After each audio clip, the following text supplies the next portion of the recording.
C'est le plus grand parc d'attractions à thème d'Europe.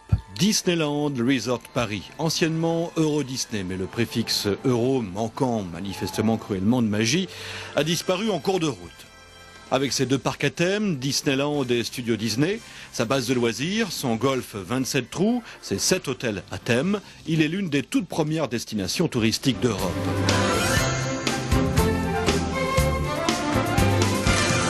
Disneyland Paris a été inauguré en 1992, soit 37 ans après le tout premier Disneyland au sud de Los Angeles en Californie.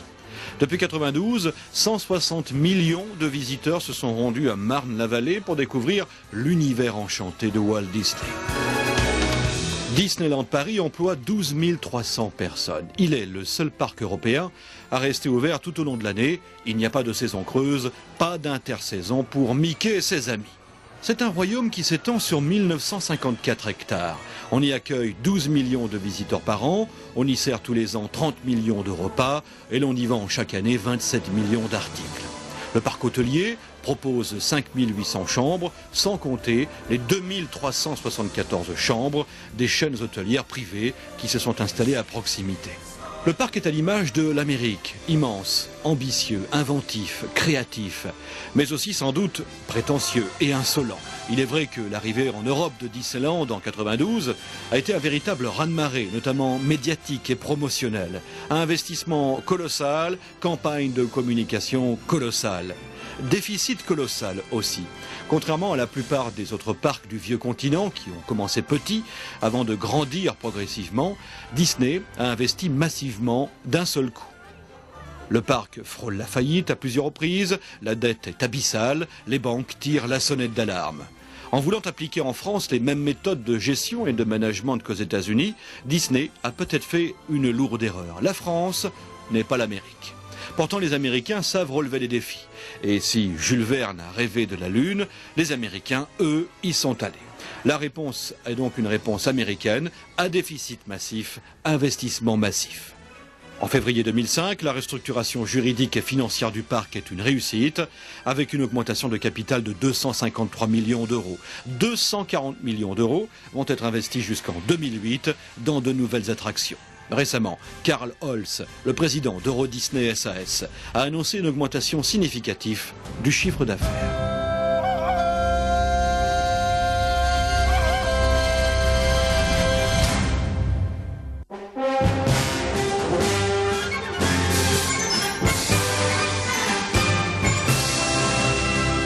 Disneyland est une machine à faire rêver petits écrans. Tout y est conçu pour qu'instantanément, le visiteur oublie ses soucis, les tracas du quotidien. Ici, les enfants sont rois et les adultes retrouvent les sensations joyeuses et innocentes de leurs jeunes années. Aujourd'hui, la famille d'honneur est une famille de Dijon. Elle a le privilège d'être accueillie par celui qui fait rêver des générations d'enfants depuis tant d'années, Mickey.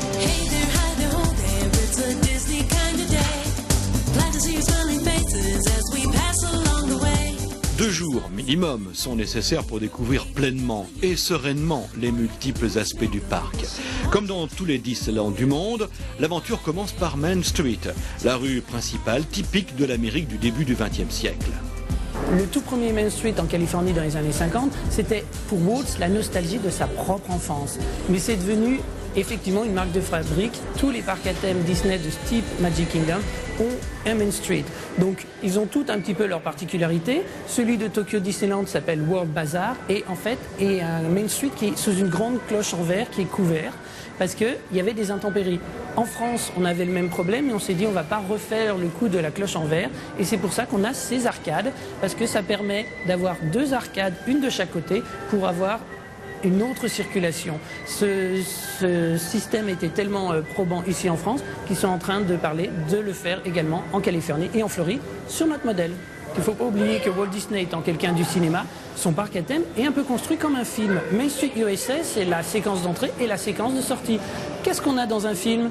Un générique. Eh bien, notre Main Street USA, c'est le générique. Et les noms que vous allez trouver sur les fenêtres, qui sont des fausses publicités, sont en fait des noms des personnes qui ont contribué à ce film. Donc vous allez trouver des fenêtres qui vont parler de Walt Disney, bien sûr, mais aussi des Imagineers, des ingénieurs d'imagination qui ont créé ce royaume enchanté.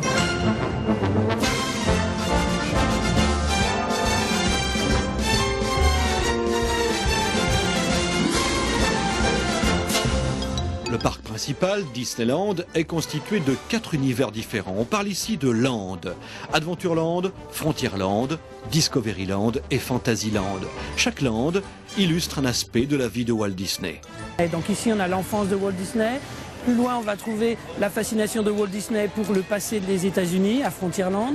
Puis, à Adventureland, on va trouver tout ce qui était exotique et tout ce qui Walt Disney s'est battu pour faire connaître aux Américains par le biais de choses qu'on connaît moins en France, mais il a fait pas mal de documentaires animaliers qui ont tous été, enfin sur 13 qu'il a fait, il en a 8 qui ont été primés. Donc, c'était quelque chose de très important.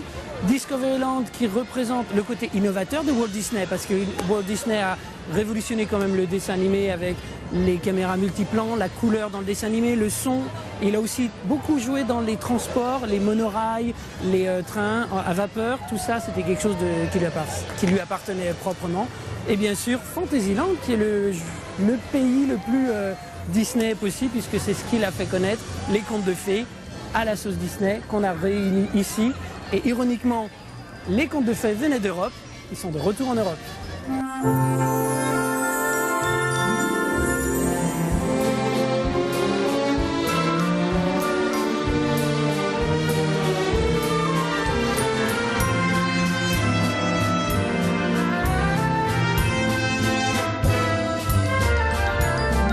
Au cœur du parc, dominant l'ensemble des Landes, le majestueux château de la Belle au bois dormant.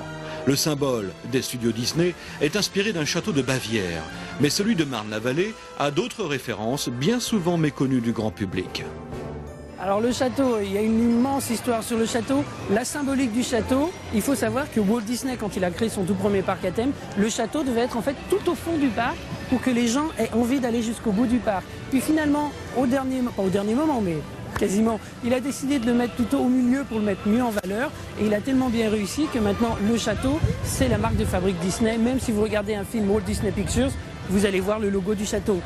Pour notre château, les Américains se sont dit, aux États-Unis, on a créé un château qui était un petit peu européen, mais personne avait de référence de château aux États-Unis, c'était pas grave. Ici, en Europe, on ne peut pas se permettre de faire quelque chose de trop stylisé parce que avec la richesse de l'architecture française, allemande, italienne, anglaise, tous ces gens vont venir ici, on ne peut pas se permettre de faire quelque chose de l'à peu près. Donc on s'est dit, on va faire un château qui est vraiment un château de conte de fées. Donc c'est pas un vrai château, c'est un château totalement imaginaire, avec plein en fait de petites références qui sont cachées par-ci par-là. Donc la plus importante, c'est la silhouette du château qui en fait reprend la silhouette du Mont-Saint-Michel. Si après vous regardez les détails que vous allez trouver sur chaque tourelle, vous allez avoir des clins d'œil avec les tuiles aux hospices de Beaune, avec quelque part on a mis des chouettes, quelque part on a mis des escargots, pour dire que c'est un château qui est vraiment féerique, animé avec des personnages et de la végétation. Les piliers aussi, c'est pas des piliers normaux, c'est des piliers en forme d'arbre, c'est comme si c'est la nature qui avait poussé. Vraiment le château le plus féerique qu'on ait à Disney.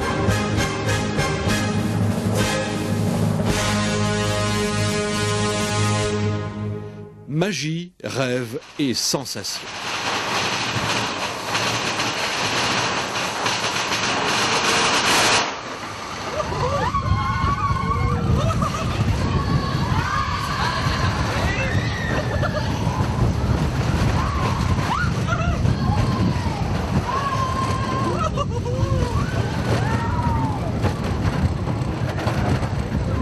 Parmi les attractions les plus populaires